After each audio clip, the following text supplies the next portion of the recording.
Blood as bright as liquid rubies spattered across ancient marble, as Azrael, commander of the Seraphim Legion, drove her celestial blade through the chest of yet another mortal champion.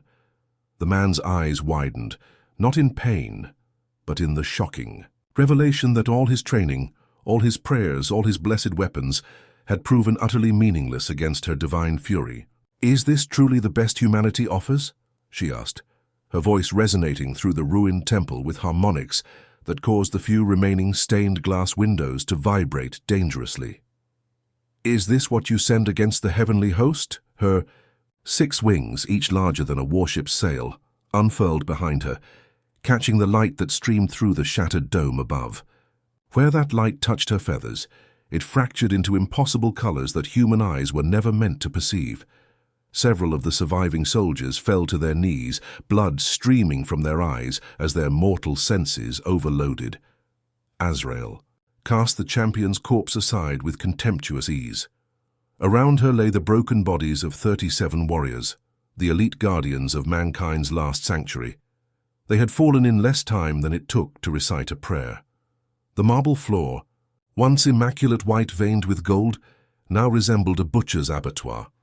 "Your species was a beautiful mistake," she continued, addressing the survivors who cowered in the shadows of toppled columns. "A divine experiment that has run its course. The reconciliation is at hand, high above the temple, beyond the clouds that now perpetually shrouded the earth. The celestial war raged on. The rebellion that had begun with Lucifer's defiance had evolved, splintered, and grown more complex over the millennia. No longer was it simply heaven against hell, but a multidimensional conflict involving factions that mortals lacked the vocabulary to name. And here, in this last bastion of human resistance, the Seraphim commander had come to execute the final judgment, the complete eradication of humanity, to reset creation's board. "The inner sanctum," she commanded her remaining soldiers, lesser angels whose forms were only slightly less terrifying than her own. "Breach it. The Ark of Covenant must be reclaimed before the Nephilim reinforcements arrive." As her subordinates moved toward the heavily warded doors at the far end of the temple, a single figure stepped out from behind a fallen pillar. A woman, unremarkable at first glance, middle-aged, with dark hair streaked with premature silver, wearing battered armor that had clearly seen too many battles. She carried no visible weapon, and her only distinguishing feature was the intricate pattern of scars that covered the visible portions of her skin, marks that resembled ancient script.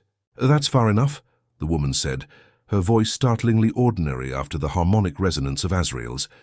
The Seraphim turned, her perfect features arranged in an expression of mild curiosity. In 6,000 years of warfare, she had slaughtered gods and demons alike. This lone human was less than an afterthought. "Stand aside, mortal," Azrael advised almost gently. "Your death is inevitable, but it need not be prolonged." The woman smiled, a tight, humorless expression. "I am Samara of the Obsidian Watch, the last warden of the 7th seal." She took a step forward, and something in her movement caused Azrael to narrow her eyes. "And you are trespassing." With a dismissive gesture, Azrael sent a wave of celestial fire toward the woman, enough force to reduce a mortal to ash in an instant. Yet when the blinding light faded, Samara remained standing, those strange scars now glowing with a dull red light. "Interesting," Azrael murmured. "You bear the script arcanum." It was an ancient protection, one that had not been seen since the early days of the conflict. "Who marked you, human? Which of my fallen brothers thought to make you their champion?" "No, one made me anything," Samara replied, continuing her measured advance. "I earned these marks, one scar for each of your kind that I've sent back to the source." For the first time, a flicker of unease passed across the Seraphim's perfect countenance. She extended her senses, probing deeper into the human's aura, and what she found there caused her to take an involuntary step backward. The woman's soul bore the distinctive energetic imprint of consumed angelic essence, dozens of them. "Impossible," Azrael whispered. "You're an absorbent." The absorbents were supposed to be a failed experiment. Humans who could not only resist celestial power, but consume it, incorporating it into their own being. The project had been abandoned. Millennia ago after the test, subjects went insane, their mortal minds unable to contain divine energy. Yet here stood a fully functional specimen, apparently sane and in complete control of her abilities. The last one, Samara confirmed. She was close enough now that Azrael could see the subtle glow behind her pupils, accumulated power waiting to be unleashed. They tried to create more of us, but most candidates died in agony. The few who survived the process were unstable. I was the exception. Around them, the lesser angels had frozen in place, awaiting their commander's orders. The surviving human soldiers remained hidden, equally uncertain of what was unfolding. "Even if you've consumed the essence of lesser celestials," Azrael said, recovering her composure, "you face a Seraphim commander. There are only 9 of us in all of creation. Our power is not comparable to what you have faced before." Samara stopped an arm's length from the towering angel. Despite standing over 7 feet tall in her current diminished form, Azrael dwarfed the human woman. The contrast was almost comical, divine perfection facing weathered mortality. "Perhaps," Samara acknowledged, "but numbers can be deceiving. You command legions, I stand alone. Yet consider this, you still have everything to lose. I have already lost everything." With blinding speed, Azrael's hand shot out, gripping Samara's throat and lifting her from the ground. "Enough philosophy. Your resistance ends now. Rather than struggle." Samara placed her scarred hands over the Seraphim's perfect one. And then she did something that had never been done in the history of the celestial conflict. She began to absorb the essence of a Seraphim directly from the source. The sensation was excruciating. Azrael screamed as she felt her power that had shaped stars and laid waste to civilizations, being siphoned away. Her radiance dimmed, her wings flickered like guttering flames. She released the human and staggered backward, her perfect form beginning to degrade at the edges. "What have you done?" she gasped. Samara landed gracefully on her feet, her scars now blazing with blue-white fire. Her eyes had become pools of celestial light, and the air around her crackled with barely contained power. "I've taken only a fraction of what you possess," she said, her voice now carrying some of the harmonic qualities of the Seraphims. "But it's enough to make this a fair fight." The lesser angels, sensing their commander's distress, moved to attack. Samara dealt with them, efficiently, almost casually. Where once she might have struggled against even a single celestial soldier, she now moved through them like a scythe through wheat. Each angel she touched diminished, their essence flowing into her through the conduit of those ancient scars. Azrael watched in horror as her elite guard fell. This was inconceivable, a fundamental violation of the cosmic order. Seraphim were the enforcers of divine will, the ultimate arbiters of celestial law. They did not fall to mortal hands. "Stop this," she commanded, drawing herself up to her full height and unfurling her wings to their maximum span. The temple shook with the display of power, stone cracking under the pressure of her displeasure. "I am Azrael, commander of the Eastern Quadrant, keeper of the final word. You cannot stand against me." Samara turned to face her, now limned in stolen angelic fire. "I don't need to stand against you, I only need to stand." With that enigmatic statement, she planted her feet and opened her arms, as if inviting an embrace or an attack. Azrael did not disappoint. Summoning the full extent of her remaining power, she launched herself at the human, her celestial blade manifesting in her hand, a weapon of pure concept that could sever the connection between soul and body. The collision of powers sent a shockwave through the temple that reduced the remaining windows to dust. Human observers were thrown to the ground, and the very air seemed to catch fire momentarily before consuming itself. When visibility returned, the two stood locked in a deadly embrace. Azrael's blade had pierced Samara's chest, emerging from her back in a spray of mortal blood. Yet the Seraphim's expression was not triumphant, but horrified, for Samara's hands were buried wrist-deep in the angel's abdomen, sunk directly into her celestial form. "You see," Samara said conversationally, despite the divine weapon transfixing her, "that's the difference between us. You fight to preserve a cosmic order. I fight because there's nothing left for me to lose." Blood bubbled from her lips, but her grip on the angel's essence never faltered. Azrael tried to withdraw, to separate herself from this impossible human, but found herself anchored in place. "Release me," she demanded, her voice for the first time carrying a note of fear. "I can't do that," Samara replied, "but I can show you something, a truth your kind has forgotten." With her remaining strength, she pulled the Seraphim closer until their faces were inches apart. "Look at me, Azrael. Really look." Against her, Will, the celestial commander, gazed into the human's eyes. What she saw there shook her to her core, not just the accumulated power of consumed angels, but something far more fundamental. A reflection of the divine spark that had been placed in humanity at the beginning, the same spark that the celestial war had been fought over for millennia. But there was something else there, too, something no angel possessed, the capacity for growth through suffering, for transformation through loss, for hope in the face of certain destruction. "Impossible," Azrael whispered. "You're just flesh and bone." "And you're just light and purpose," Samara countered. "Neither of us is what we appear to be." The Seraphim's form began to unravel as Samara continued to absorb her essence. Not just her power now, but her memories, her understanding, her very nature.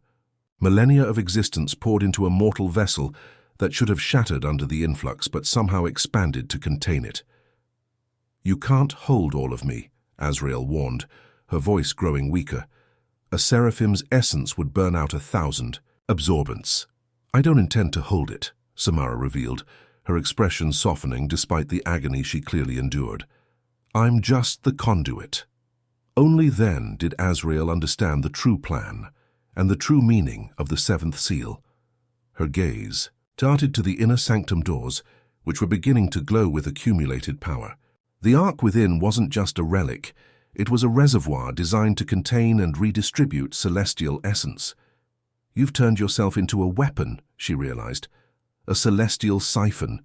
Samara nodded, her strength visibly fading as her lifeblood soaked the marble floor. "The ultimate defense against your kind. We couldn't match your power, so we found a way to use it against you." Around them, the surviving humans had emerged from hiding. They formed a circle around the locked figures, their expressions solemn, but resolute. They began to chant in a language older than human civilization, the original tongue taught to Adam before the fall. A binding circle. Azrael recognized the ritual with mounting horror. "You're not just taking my power, you're binding my very being to this place." "To the ark," Samara corrected. "Your essence, your knowledge, your abilities, your connection to the divine will become part of humanity's defense. Not destroyed, but transformed."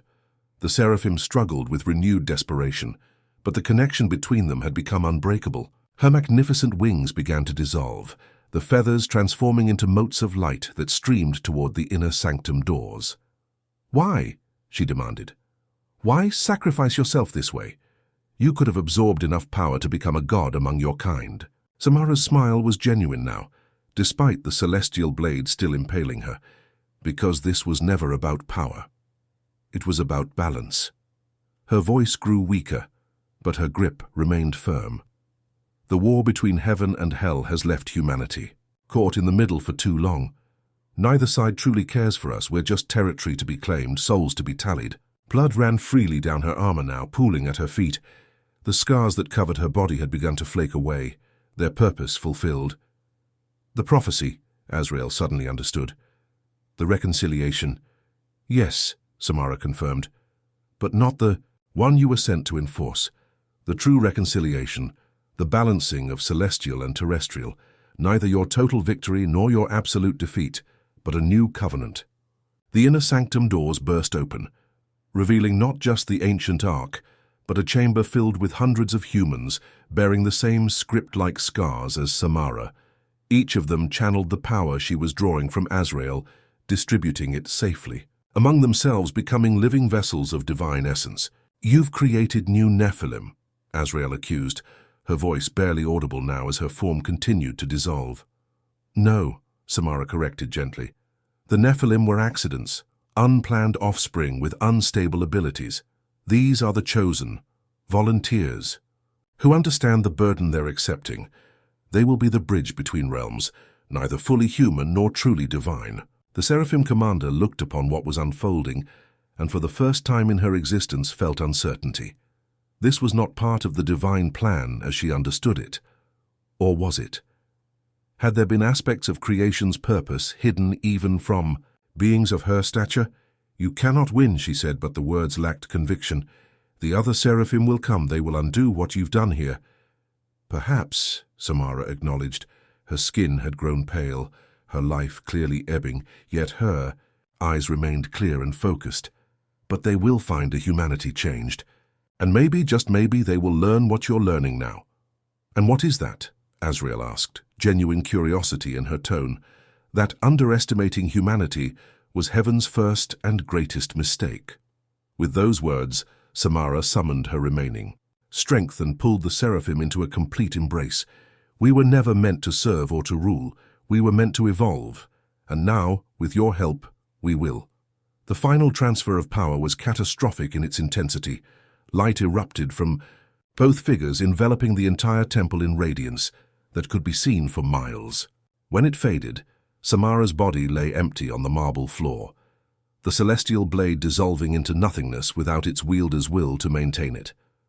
Of Azrael, commander of the Seraphim Legion, there remained only a single feather of pure white, untouched by blood or corruption. The leader of the human chanters, an old man with eyes that had witnessed too many horrors, stepped forward and carefully lifted the feather. "It is done," he announced to the assembled survivors. "The first binding is complete." Within the inner sanctum, the volunteers who had received portions of the Seraphim's essence were changing, not grotesquely, as the Nephilim of old had changed, but subtly. Their eyes held new depth, their movements acquired new grace, and around some the faintest outline of wings could be perceived in certain light. Above the temple, the perpetual shroud of clouds briefly parted, allowing sunlight to stream down upon the scene. To those who had fought and suffered through the long celestial war, it seemed like an omen. Perhaps the first true ray of hope humanity had seen in generations, and in the spaces between dimensions, where angels and demons conducted their eternal strategies, a ripple of consternation spread through the celestial ranks. Something fundamental had changed in the great equation of creation. A new variable had been introduced. Humanity, long considered merely a pawn in the cosmic game, had just captured a queen. The remaining 8 Seraphim gathered in their timeless council chamber, their perfect features unmarred yet somehow diminished by the loss of their sister. "How is this possible?" demanded Uriel, the youngest of their diminished number. "No mortal should be able to bind one of us." "Yet it has happened," replied Metatron, the eldest. "Perhaps we have grown complacent in our certainty." "We should strike now," urged Kamail, the most militant among them. "Destroy this abomination before it spreads." But Raphael, the healer, who had always understood humanity better than his siblings, raised his hand for silence.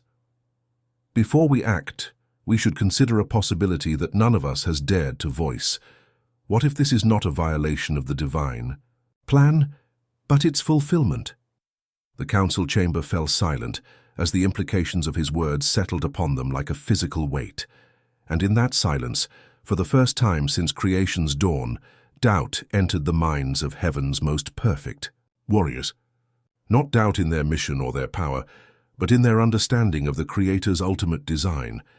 On earth, Samara's body was laid to rest with all the ceremony humanity could still muster. But her essence, the unique consciousness that had defied celestial might, did not dissipate or ascend. Instead, it remained bound to the ark alongside Azrael's. 2 adversaries joined in a union that was neither victory nor defeat for either side, but something entirely new. The first step toward the true reconciliation had been taken. Heaven had suffered its first shocking defeat, not through force of arms or superior numbers, but through sacrifice and transformation, concepts that celestial beings understood in theory but had never fully grasped in practice. And as night fell upon the temple, those who bore fragments of Azrael's power looked skyward with new eyes, eyes that could perceive both the physical stars and the celestial realm beyond them. Among them walked the old man carrying the single white feather, which now hung from a simple cord around his neck. "What happens now?" asked a young volunteer, her skin still adjusting to the divine essence it now contained. The old man smiled, a tired expression, but one holding genuine hope for perhaps the first time in decades. "Now," he said, "we prepare for the others. They will come and they will expect another Samara." He touched the feather gently. "Instead, they will find us all changed, not just by what we've gained, but by what we've learned." "And what is that?" the young woman asked. "That victory isn't always what it appears to be," he replied. "Sometimes the greatest triumph isn't in defeating your enemy, but in transforming the terms of the conflict entirely."